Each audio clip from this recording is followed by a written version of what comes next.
Hello guys, welcome back to my channel. ఈరోజు అయితే ఒక మంచి రెసిపీతో నేను మీ ముందుకు వచ్చాను. తీపి గవ్వలు ఎలా తయారు చేయాలో చూపించబోతున్నాను. ట్రెడిషనల్ స్వీట్ రెసిపీ అండి. దీనికోసం మీరు మైదా పిండి కావాలంటే మైదా పిండి వాడుకోవచ్చు, లేదంటే గోధుమ పిండి కూడా వాడుకోవచ్చు. నేనైతే ఇక్కడ గోధుమ పిండితోనే చేస్తున్నాను.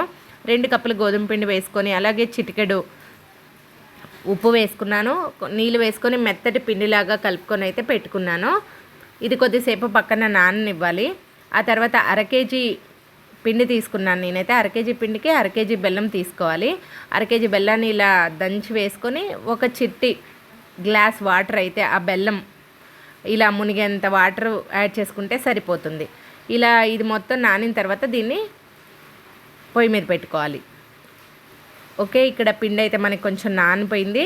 ఇప్పుడు వీటిని మనం చిన్న చిన్న ఉండలుగా చేసుకోవాలి. మనకి గవ్వ సైజు ఎలా ఉండాలో ఆ సైజ్ చేసుకుంటే సరిపోతుంది. కొంతమంది చిట్టి గవ్వలు చేసుకుంటారు, కొంతమంది పెద్దగా చేసుకుంటారు, ఎవరి ఇష్టం వాళ్ళది. నేనైతే ఇక్కడ చిన్న గవ్వలే ప్రిపేర్ చేస్తున్నాను.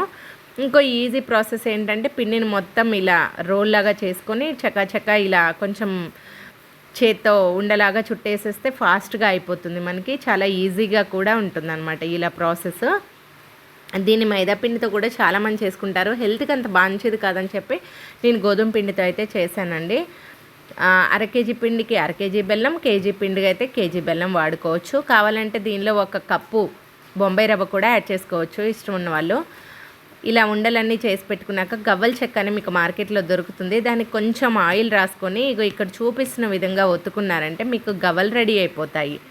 ఒకవేళ గవ్వలు ఒకదానికొకటి అతుక్కున్న ప్రాబ్లం లేదండి. మనం ఆయిల్లో వేసిన తర్వాత ఆటోమేటిక్గా విడిపోతాయి. అలా అన్నీ రెడీ చేసి పెట్టుకున్నాక ఆయిల్ పెట్టుకొని ఆయిల్ మంచిగా వేడవనివ్వాలి. వేడనిచ్చిన తర్వాత మనం తీసుకున్న గవ్వల్ని ఇలా వేసుకోవచ్చు. లేదు అంటే న్యూస్ పేపర్ మీద కూడా వేసుకోవచ్చు అండి గవ్వలు చేసేటప్పుడు. అప్పుడు ఆ పేపర్తో సహా ఇందులో మనం వేసేసుకోవచ్చు, ఈజీగా ఉంటుంది కొత్తగా చేసుకునే వాళ్ళైతే. గవ్వలు అతుక్కున్నా కానీ మనం ఇందులో వేయంగానే ఆయిల్లో ఆ స్పూన్తో కొంచెం ఇలా కొట్టేస్తే మనకి క్లియర్ అయిపోతుంది. చూసారా ఎంత చక్కగా ఎర్రగా మంచిగా కాలిపోయా, విడివిడిగా వచ్చేస్తాయి. మంచిగా ఎర్రగా గోల్డెన్ బ్రౌన్ కలర్ వచ్చేంత వరకు కాలనివ్వాలి. ఎంత బాగా కాలితే అంత కరకరలాడుతూ ఉంటాయి గవ్వలు. లేదంటే త్వరగా మెత్తబడిపోతాయి. మెత్తబడితే బాగోవు కదా, టేస్ట్ పాడైపోతుంది. ఇలా గవ్వలన్నిటినీ కూడా చక్కగా మనం కాల్చుకొని అయితే తీసి పక్కన పెట్టుకోవాలి. ఆ తర్వాత బెల్లం కొంచెం పొయ్యి మీద పెట్టుకుంటే కరిగిపోతుంది కదా, అందులో ఇసుక ఏమైనా ఉంటుంది కాబట్టి మనం ఇలా చక్కగా వడకట్టుకోవాలి. వడకట్టుకుంటే మనకి అందులో ఏమైనా ఉంటే నలకలు లాంటివి పోతాయి. వడకట్టుకొని ఆ ప్యాన్ని క్లీన్ చేసుకొని మళ్ళీ ప్యాన్లో వేసుకొని ఇప్పుడు చక్కగా ముదురు పాకం, అరిసెల పాకం ఎలా వస్తుందో ఆ టైపుగా పాకం వచ్చేటట్లయితే మనం చూసుకోవాలి. చూసారా ఇక్కడ గవ్వలన్నీ గోల్డెన్ బ్రౌన్ కలర్ ఎంత బాగున్నాయో. ఇదిగోండి మనకి పాకం అయితే వచ్చేస్తుంది. పాకం ఇప్పుడు ఇలా చెక్ చేసుకోవాలి. ఒక ప్లేట్లో వాటర్ వేసుకొని మనం చెక్ చేసుకుంటే ముద్దలాగా అయిపోతే మనకి పాకం వచ్చేసినట్టు.